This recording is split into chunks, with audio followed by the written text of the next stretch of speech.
اللہ کی نافرمانیاں کرنے والے لوگ زندگی میں کبھی سکون کی سانس نہیں لے پاتے۔ جوانوں، کیا آپ نے کبھی سوچا ہے کہ ہمارے پاس دنیا کی ہر قیمتی چیز موجود ہے؟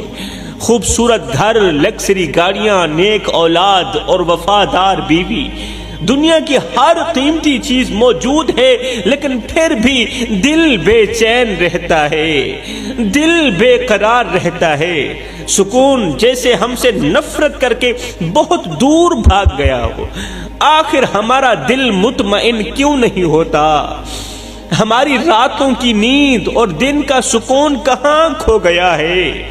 کیا آپ نے تنہائی میں بیٹھ کر کبھی یہ سوچا ہے کہ کہیں میرے اعمال میں کوئی ایسا گناہ تو شامل نہیں، میرے کاموں میں کوئی ایسا گناہ تو شامل نہیں جو اللہ کو سخت ناپسند ہو؟ کیونکہ اللہ کے ناپسندیدہ کاموں میں سکون نہیں ہوتا میرے بھائیوں۔ جہاں اللہ کے ناپسندیدہ کام کیے جا رہے ہوں وہاں برکت نہیں ہوتی جوانوں، وہاں خوشیاں نہیں ہوتی۔ ہم پیروں کے پاس تو گئے، مولویوں کے پاس جا کر بے سکونی کے شکوے تو کیے، لیکن کبھی اپنے دل کے مفتی سے نہ پوچھا کہ یہ بے سکونی کیوں ہے؟ اپنے اندر کے مفتی سے کبھی بھی نہ پوچھا کہ ہم کیوں بے سکون رہتے ہیں؟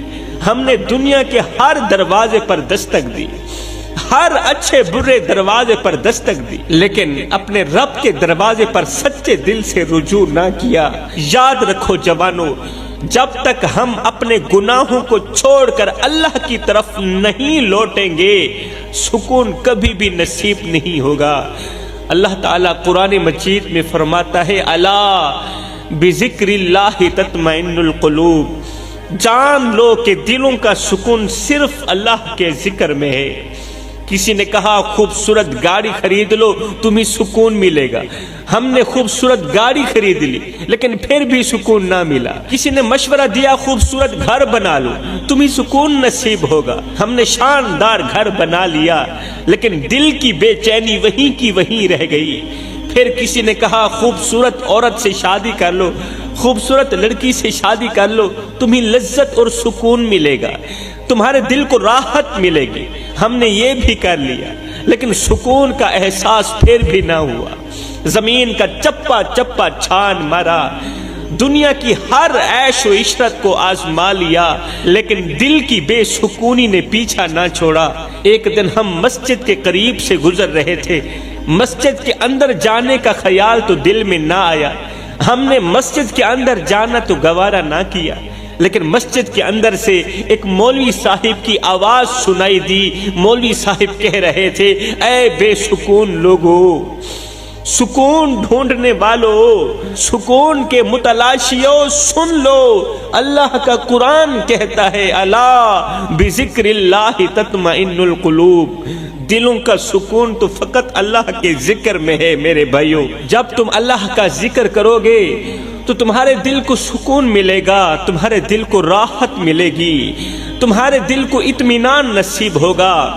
مولوی صاحب کی یہ آواز سن کر ایک لمحے کے لیے ہمارے قدم رک گئے، اب تو دل بھی گواہی دینے لگا، اب تو دل بھی گواہی دینے لگا کہ سکون کی چابی تو اللہ کی یاد میں ہے، سکون تو فقط اللہ کے ذکر میں ہے۔ میرے محترم بھائیوں، کیا آپ جانتے ہیں کہ 3 گناہ ایسے ہیں جو گھر سے برکت کو اٹھا لیتے ہیں اور دل کو بے سکون کرنے کا ذریعہ بن جاتے ہیں؟ یہ گناہ نہ صرف رزق کی بندش کا سبب بنتے ہیں بلکہ قلب کو بھی بے قرار کر دیتے ہیں، دل کو بھی بے سکون کر دیتے ہیں۔ پہلا گناہ تو یہ ہے کہ اللہ کی یاد سے غافل رہنا، نماز نہ پڑھنا، قرآن نہ پڑھنا، اللہ کو یاد نہ کرنا۔ جب انسان اپنے رب کی یاد کو چھوڑ دیتا ہے تو دل سخت ہو جاتا ہے، پھر دل پتھر بن جاتا ہے، اور جب دل پتھر بن جاتا ہے تو پھر اللہ تعالیٰ دل سے سکون چھین لیتا ہے، قرار چھین لیتا ہے، اور یہ عمل گھر میں بے برکتی لاتا ہے۔ گھر میں بے برکتی لانے والا دل کو بے سکون کرنے والا پہلا گناہ تو یہ ہو گیا کہ اللہ کی یاد سے غافل رہنا۔ دوسرا گناہ حرام کھانا۔ حرام رزق نہ صرف روح کو آلودہ کرتا ہے بلکہ گھر کی خوشیاں بھی مٹا دیتا ہے۔ حرام گھر کی خوشیاں مٹا کے رکھ دیتا ہے، گھر میں افراتفری کا مقام برپا کر دیتا ہے۔ میاں بیوی کبھی بھی خوش نہیں رہ پاتے، دونوں کے درمیان ہر وقت لڑائی جھگڑا لگا رہتا ہے۔ حرام کمانے والا، حرام کھانے والا کبھی بھی سکھ کی سانس نہیں لے پاتا، وہ چاہے مرد ہو وہ چاہے عورت ہو۔ حرام کی بات آئی تو مجھے بنی اسرائیل کے ایک عبادت گزار نوجوان کا واقعہ یاد آ گیا۔ وہ نوجوان جس کی زندگی اللہ کی رضا میں گزرتی تھی، جس کی زندگی اللہ کی مرضی میں گزرتی تھی، لیکن ایک حرام کام نے اس کی ساری نیکیاں ختم کر دی۔ میرے محترم بھائیوں، وہ واقعہ کچھ یوں ہے، اور یہ واقعہ زندگی بدلنے والا ہے، زندگی میں انقلاب لانے والا ہے۔ اس واقعے نے لاکھوں کروڑوں بھٹکے ہوئے نوجوانوں کو راہ راست پر لگا دیا۔ خدا را ایک بار یہ واقعہ دل کے کانوں سے سنو۔ وہ واقعہ کچھ یوں ہے کہ بنی اسرائیل کا ایک نوجوان تھا جو لوگوں کے مقدر پڑھا کرتا تھا۔ اللہ نے اسے اپنی مخلوق کی خدمت کے لیے منتخب کر رکھا تھا۔ اللہ اکبر۔ اس کے دربار میں ہمیشہ مردوں اور عورتوں کا ہجوم لگا رہتا تھا۔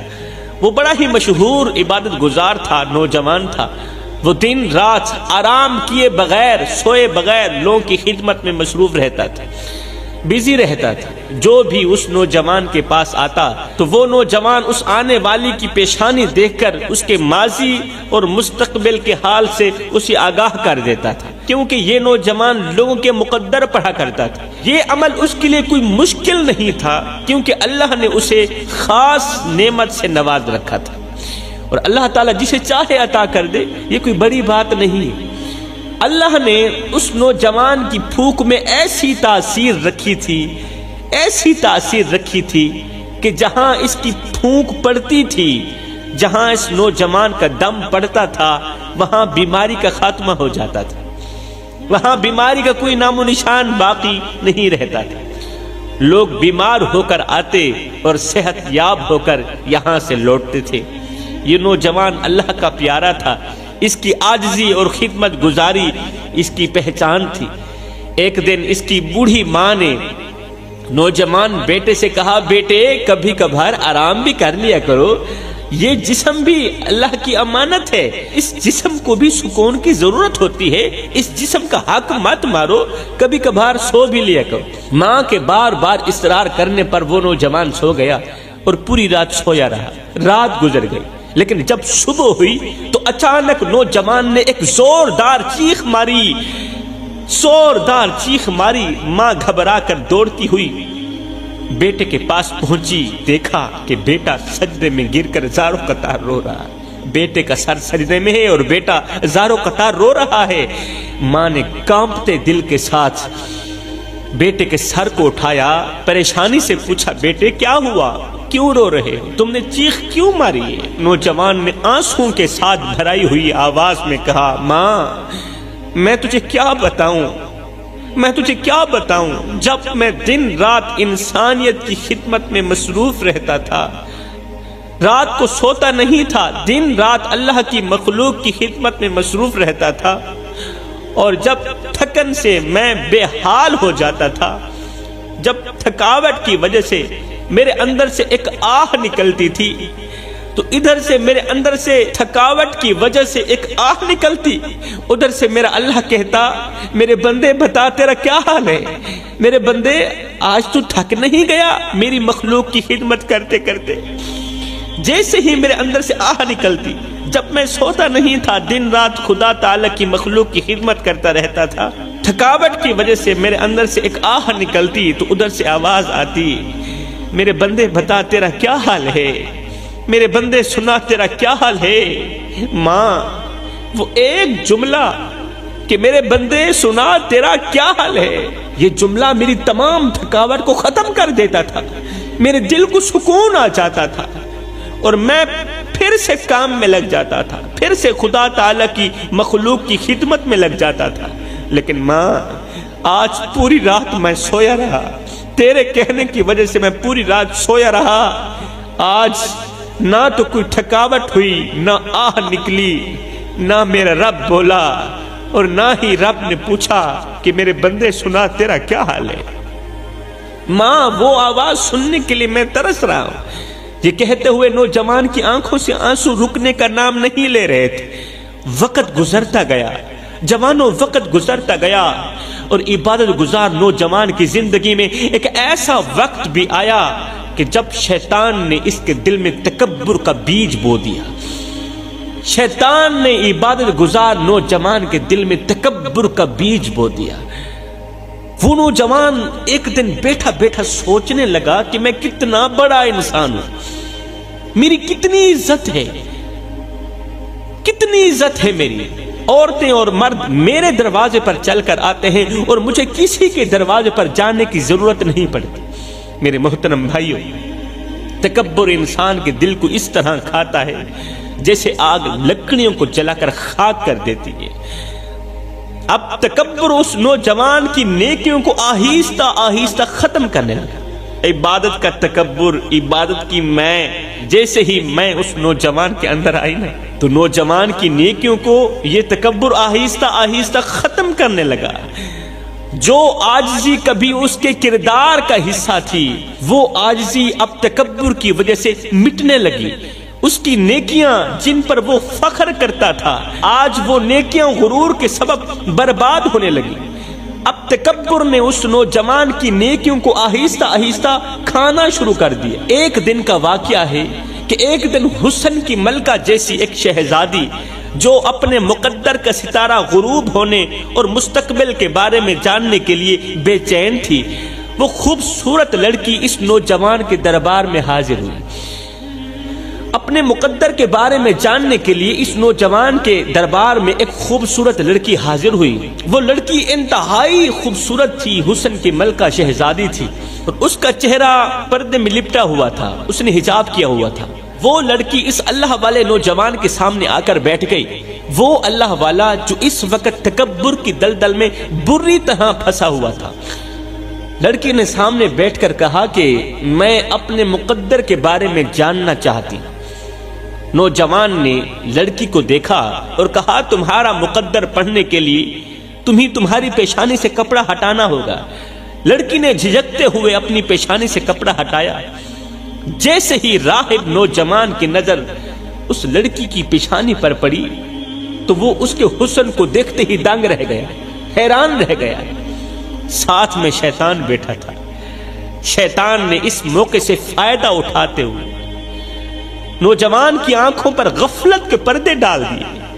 اب نوجوان سوچنے لگا کہ جس کی پیشانی اتنی حسین ہے اس کا چہرہ کتنا حسین ہوگا، جس کی پیشانی اتنی خوبصورت ہے اس کا چہرہ کتنا خوبصورت ہوگا، اس کا بدن کتنا دلکش ہوگا۔ اب نوجوان کے دل میں شیطان کے وسوسے گھر کرنے لگے۔ وہ نوجوان لڑکی کے حسن کو تکتا رہا، نظریں ہٹا ہی نہیں رہا تھا۔ ایک لمحہ گزر گیا، پھر گھنٹہ گزر گیا، پھر 2 گھنٹے بیت گئے، مگر وہ نوجوان ہوش میں نہ آیا۔ اس قدر لڑکی کے حسن کی دلدل میں پھنسا۔ پہلے تو وہ تکبر کی دلدل میں پھنسا ہوا تھا، اب تکبر اسے کچھ دکھا رہا تھا کہ جو لوگ مجھے اپناتے ہیں نا، پھر میں ان کو کس طرح تباہ و برباد کرتا ہوں۔ تکبر اسے کچھ دکھانا چاہتا تھا۔ پہلے تو وہ تکبر کی دلدل میں پھنسا ہوا تھا، اب وہ لڑکی کے عشق میں پھنس گیا۔ وہ نوجوان ہوش میں نہ آیا، وہ اپنی عاجزی اور نیکی کی راہ سے دور ہو کر حسن کی دلدل میں پھنستا چلا جا رہا تھا۔ لڑکی کو دیکھتے دیکھتے وہ نوجوان بے ساختہ کہنے لگا، یا اللہ، میں نے اپنی پوری زندگی تیری انسانیت کی خدمت میں گزاری ہے، میں نے تجھ سے کبھی کچھ نہیں مانگا۔ راتوں کی تنہائیوں میں اٹھ اٹھ کر میں تجھے سجدے کرتا رہا، میں نے تجھے کچھ نہیں مانگا۔ اللہ، دن رات ایک کر کے میں دن کو روزہ رکھتا ہوں، پوری رات تیری عبادت کرتا ہوں، میں نے تجھ سے کبھی کچھ نہیں مانگا۔ اللہ، پوری رات پورا دن میں تیری مخلوق کی خدمت کرتا ہوں، میں نے تجھ سے کچھ نہیں مانگا، لیکن آج میری خالی جھولی بھرنے کا وقت آ گیا ہے، آج میرا خالی دامن بھرنے کا وقت آ گیا ہے۔ اے میرے رب، مجھے مایوس مت کرنا، پچھلے 200 سال کی خدمت کا اجر مجھے اسی خوبصورت لڑکی کے روپ میں دے دے۔ پچھلے 200 سال کی خدمت کی جو جزا ہے نا، مجھے اسی خوبصورت لڑکی کے روپ میں اسی دنیا میں ہی دے دے۔ جو قیامت کے دن اجر دینا ہے نا، وہ دنیا میں ہی دے دے۔ اس لڑکی کو میرا نصیب بنا دے۔ اے اللہ، میں تجھ سے اپنی عبادت کا اجر مانگ رہا ہوں، مجھے یہ اجر دے دینا۔ میں اسے ہر حال میں حاصل کرنا چاہتا ہوں، میں اس سے لذت اٹھانا چاہتا ہوں۔ نوجوان اس طرح کی باتیں کر ہی رہا تھا کہ اتنے میں رحمان کی طرف سے آواز آئی، اے بندے، او میرے بندے، تجھے کیا ہو گیا ہے؟ اس سے کہیں زیادہ خوبصورت جنت کی حوریں تیری منتظر بیٹھی ہیں، تجھے کیا ہو گیا ہے؟ اس سے کہیں زیادہ خوبصورت جنت کی حوریں تیری منتظر ہیں، جنہیں میں نے تیرے لیے محفوظ کر رکھا ہے۔ ادھر سے اللہ نے آواز دی، ادھر سے شیطان نے فوراً وسوسہ ڈالا، نہیں اے نوجوان، یہی تو وہ جنت کی حور ہے جو چل کر خود تیرے پاس آئی ہے، جلدی کر اسے حاصل کر۔ نوجوان دل میں کشمکش کا شکار ہوا، لیکن شیطان کے وسوسے غالب آ گئے۔ جب ایمان کمزور ہو جاتا ہے، پھر شیطان کا ہر چھوٹا بڑا وسوسہ انسان پر غالب آ ہی جاتا ہے۔ آخر کار وہ نوجوان شیطان کے پھندے میں آ ہی گیا اور اپنی خواہش کی دلدل میں گر کر اپنا مقصد زندگی بھول بیٹھا۔ اب اس عبادت گزار نوجوان نے کیا کیا، لڑکی سے اس کے گھر کا پتہ پوچھا۔ یہ لڑکی تو وہاں سے چلی گئی، خوبصورت لڑکی اس کے دربار سے اٹھ کر چلی گئی، لیکن نوجوان اب دیوانہ بن چکا تھا، عبادت گزار اب دیوانہ بن چکا تھا، اب اپنا آستانہ بھول گیا، اللہ کی مخلوق کی خدمت بھول گیا، لڑکی کے عشق میں فنا ہو کر انسانیت کی ہمدردی بھول گیا، سب کچھ پسے پشت ڈال کر بس ایک ہی چیز رہ گئی تھی، اور وہ تھی اس لڑکی کو حاصل کرنا۔ نوجوان اپنے آستانے کو چھوڑ کر، سب لوگوں کو چھوڑ کر اس خوبصورت لڑکی کے پیچھے چل پڑا۔ چلتے چلتے لڑکی کے گھر پہنچا۔ جب رشتے کی بات کی تو رشتہ طے بھی ہو گیا، لیکن لڑکی کے گھر والوں نے ایک شرط رکھی۔ لڑکی کے گھر والوں نے کہا کہ ہمارا دستور ہے کہ دولہا اس وقت تک دلہن کے پاس نہیں جاتا جب تک وہ سور کا گوشت نہیں کھاتا۔ دولہا اس وقت تک دلہن کے پاس نہیں جاتا، ہمارا رواج ہے، ہمارا دستور ہے، جب تک وہ سور کا گوشت نہیں کھاتا۔ اگر تم ہماری بیٹی سے شادی کرنا چاہتے ہو، اسے دلہن بنانا چاہتے ہو، تو پھر تمہیں سور کا گوشت کھانا پڑے گا۔ یہ سنتے ہی نوجوان نے کہا، مجھے منظور ہے، جلدی کرو، میری اس سے شادی کرو۔ وہ دل ہی دل میں سوچنے لگا، یہاں کون دیکھ رہا ہے، سور کا گوشت کھا لیتا ہوں، صبح عبادت خانے میں جا کر توبہ کر لوں گا۔ قصہ مختصر میرے بھائیوں، اس نوجوان نے اس حرام جانور کا گوشت کھا لیا اور لڑکی سے شادی کر کے اسے اپنے گھر لے آیا۔ شادی کے دوسرے دن عبادت خانے میں عورتوں کا ہجوم تھا، لیکن حرام جانور کا گوشت کھانے کی وجہ سے نوجوان کی آنکھوں سے حیا ختم ہو چکی تھی۔ حرام گوشت کی وجہ سے نوجوان کی آنکھوں سے حیا ختم ہو چکی تھی، غیرت کا جنازہ نکل چکا تھا۔ اس حرام گوشت نے اس کے دل و دماغ پر ایسا اثر ڈالا کہ اب ہر عورت اسے اپنی ہی بیوی نظر آنے لگی۔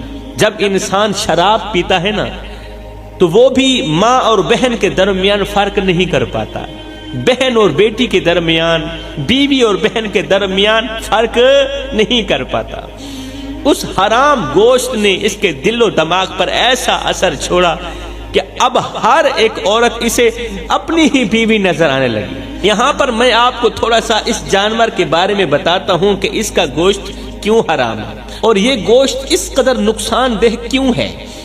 سور کا گوشت اسلام میں حرام اس لیے قرار دیا گیا ہے کیونکہ یہ اللہ تعالیٰ کے حکم کی خلاف ورزی ہے۔ اللہ تعالیٰ نے اس گوشت کو ناپسند کیا ہے، اور آج کی سائنس بھی اس بات کی تصدیق کر چکی ہے کہ اس جانور کا گوشت بیماریوں کا سبب بنتا ہے، کیونکہ اس کے جسم میں زہریلے مادے جمع ہوتے ہیں، زہریلے مادے جو انسان کی صحت کو نقصان پہنچاتے ہیں۔ اب اس کے کھانے سے انسان بے حیا کیوں بن جاتا ہے، انسان بے غیرت کیوں بن جاتا ہے؟ حیا کا جنازہ کیوں نکل جاتا ہے؟ اس کی وجہ یہ ہے، وہ اس لیے کہ یہ جانور اپنی خوراک کے لیے ناپاک چیزیں استعمال کرتا ہے۔ جب اسے بھوک لگتی ہے نا، سور کو جب بھوک لگتی ہے تو یہ ناپاک چیزیں کھاتا ہے۔ کچھ لوگ تو کہتے ہیں کہ یہ اپنا فضلہ خود کھاتا ہے، مطلب مردار چیزیں کھاتا ہے۔ اور قرآن پاک میں اللہ تعالیٰ نے واضح طور پر فرمایا کہ حرام چیزیں انسان کی روح اور جسم دونوں کے لیے نقصان دہ ہوتی ہیں۔ حرام چیزیں انسان کی روح کے لیے بھی نقصان دہ ہیں اور انسان کی باڈی کے لیے بھی نقصان دہ ہوتی ہے۔ یہ جانور جہاں کہیں بھی رہے گا وہاں رحمت کے فرشتے نہیں ہیں۔ یہ جانور جہاں بھی رہتا ہے وہاں فرشتے نہیں آتے، اور اسی وجہ سے دوسرے جانور اس جانور سے سخت نفرت کرتے ہیں۔ یہ جانور جہاں بھی رہتا ہے اکیلا ہی رہتا ہے۔ قصہ مختصر جوانوں، اس حرام گوشت نے نوجوان کے دل و دماغ پر ایسا اثر چھوڑا کہ اب ہر ایک عورت اسے اپنی ہی بیوی نظر آنے لگی۔ افسوس، حیا اور تقوی جو کبھی اس کی پہچان تھے وہ سب ختم ہو چکے تھے۔ وہ نوجوان جو کبھی اللہ کی مخلوق کے لیے مشعل راہ تھا، آج اپنی خواہشات کا غلام بن کر رہ گیا تھا۔ آگے سنیے کہ آگے کیا ہوتا ہے میرے بھائیوں۔ اب جیسے ہی یہ نوجوان عبادت خانے پہنچا تو وہاں عورتوں کا ہجوم تھا۔ اب اس کی آنکھوں سے حیا کا پردہ ہٹ چکا تھا اور ہر دکھنے والی عورت اسے اپنی بیوی ہی نظر آنے لگی تھی، اور ادھر سے دشمن شیطان نے بھی اس نوجوان کو اپنے قابو میں لے لیا تھا۔ اب یہ نوجوان اپنی خواہش پوری کرنے کے لیے ایک غیر محرم عورت کو اپنی بیوی سمجھ کر کمرے کے اندر لے گیا، کیونکہ ہر ایک عورت اسے اپنی بیوی ہی نظر آ رہی تھی۔ اس نوجوان نے کیا کیا؟ اپنی خواہش پوری کرنے کے لیے ایک غیر محرم عورت کو اپنی بیوی سمجھ کر کمرے کے اندر لے گیا۔ ابھی گناہ کا ارادہ کیا ہی تھا، گناہ کا ارادہ کیا ہی تھا کہ زندگی کا سورج غروب ہو گیا، زندگی کا سورج غروب ہو گیا۔ اچانک موت کا فرشتہ آیا، اس کمبخت نوجوان کی روح نکال کر چلا گیا۔ وہ نوجوان توبہ کیے بغیر مر گیا، ساری زندگی عبادت کرتا رہا، دن رات ایک کر کے خدا کی مخلوق کی خدمت کرتا رہا، لیکن آخر میں خاتمہ ایمان پر نہ ہوا۔ وہ نوجوان توبہ کیے بغیر مر گیا، ساری زندگی کی عبادت کو ایک ہی گناہ نے خاک کر دیا تھا۔ اب قیامت کا دن ہوگا، آگے سنی۔ وہ نوجوان تمام لوگوں کے سامنے گناہ کی حالت میں اٹھے گا، اس کے منہ سے سور کے گوشت کی بدبو آ رہی ہوگی، اس نوجوان کے منہ سے حرام کے گوشت کی بدبو آ رہی ہوگی۔ اب اللہ فرمائے گا، فرشتوں اس نوجوان کو جنت کی طرف ذرا لے جاؤ نا۔ یہ سنتے ہی وہ نوجوان خوش ہو جائے گا کہ اسے جنت کی طرف لے جا رہے ہیں۔ وہ نوجوان جنت کی حوروں کو دیکھے گا جو بے حد حسین ہوں گی، خوبصورت ہوں گی۔ اللہ تعالیٰ فرمائے گا، اے بندے، یہ وہی حوریں ہیں، یہ وہی حوریں ہیں جن کے بارے میں ہم نے تجھے دنیا میں آواز دی تھی کہ اے نوجوان، تیرے لیے جنت کی حوریں منتظر بیٹھی۔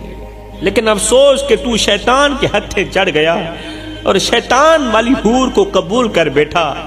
اب بتا، رحمان والی حور خوبصورت ہے یا شیطان والی حور زیادہ خوبصورت تھی؟ اب یہ نوجوان ندامت اور شرمندگی سے یہ کہے گا کہ اے میرے رب، بتا تو صحیح، آخر میں نے کون سا ایسا گناہ کیا تھا؟ اس ایک گناہ کی وجہ سے میری تمام عبادت گناہوں میں بدل گئی اور میرا عروج زوال میں بدل گیا۔ اللہ فرمائے گا، تیرا گناہ یہ ہے کہ تو نے وہ کھایا جو مجھے پسند نہیں تھا، وہ سور کا گوشت جسے میں نے حرام کر دیا تھا۔ تو نے سور کے گوشت کو اپنے نفس کی خواہش کے لیے قبول کر لیا، اور اس ایک گناہ نے تیری تمام نیکی کو مٹا کے رکھ دیا، اس لیے کہ تو بغیر توبہ کے مر گیا۔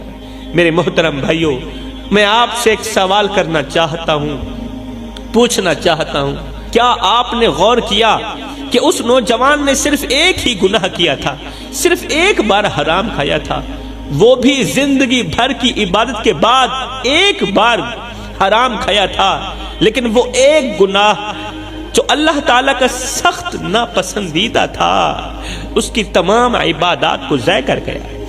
وہ ایک گناہ جو اللہ تعالیٰ کا سخت ناپسندیدہ تھا، اس کی تمام عبادات کو ضائع کر گیا۔ اس کی پوری زندگی کی نیکیاں اس ایک گناہ کے بوجھ تلے دب کے رہ گئی اور وہ ہمیشہ کے لیے جہنم واصل ہو گیا، بغیر توبہ کے مر گیا، خاتمہ ایمان پر نہ ہوا۔ ہمیں ایک لمحے کے لیے رک کر یہاں سوچنا چاہیے کہ ہم نے کتنی مرتبہ حرام کھایا ہے، چاہے وہ کھانے میں ہو، چاہے وہ حرام کھانے میں ہو، کاروبار میں ہو یا کسی اور ذریعہ میں ہو، ہم نے کتنی مرتبہ حرام کھایا ہے۔ میں کسی ایک کی بات نہیں کر رہا، نہ اپنی بات کر رہا ہوں اور نہ ہی آپ لوگوں کی بات کر رہا ہوں، بلکہ میں ان لوگوں کی بات کر رہا ہوں جو صبح و شام اللہ کی نافرمانیاں کرتے ہیں، حرام کھاتے ہیں، حرام کاروبار کرتے ہیں اور اپنے بچوں کو بھی حرام کھلاتے ہیں۔ میرے بھائیوں ذرا غور کرو، ایسے لوگ کیا کبھی سکون کی سانس لے سکتے ہیں؟ ایسے لوگ کیا کبھی سکون سے جی سکتے ہیں؟ کبھی نہیں۔ کیا کبھی ان کے دل کو سکون مل سکتا ہے؟ کبھی نہیں۔ حرام رزق انسان کی روح، دل اور جسم پر ایک ایسا بوجھ ڈال دیتا ہے جو اسے ہمیشہ کے لیے بے سکون کر دیتا ہے۔ اللہ کی نافرمانی میں جو لذت محسوس ہوتی ہے وہ وقتی طور پر ہے، لیکن اس کا عذاب دائمی ہے، اس کا عذاب نہ ختم ہونے والا ہے۔ گھر میں بے برکتی لانے اور دل کو بے سکون کرنے والا جو تیسرا گناہ ہے وہ ہے جھوٹ اور دھوکہ دہی۔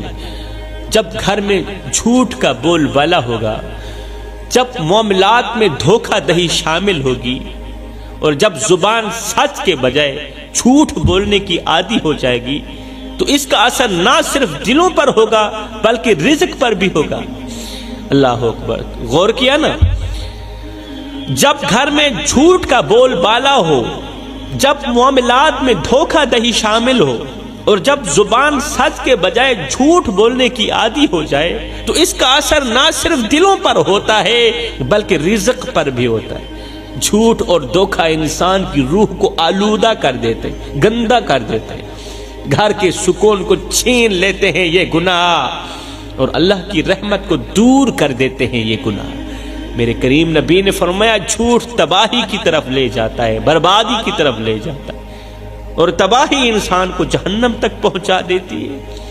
جھوٹ ایک ایسی بیماری ہے جو نہ صرف انسان کی عزت کو ختم کر دیتی ہے بلکہ اس کے رزق سے برکت کو بھی اٹھا لیتی ہے۔ ایسے گھر جہاں جھوٹ بولا جاتا ہو وہاں برکت نہیں رہتی اور سکون ہمیشہ کے لیے اس گھر سے ختم ہو جاتا ہے۔ اللہ ہمیں جھوٹ اور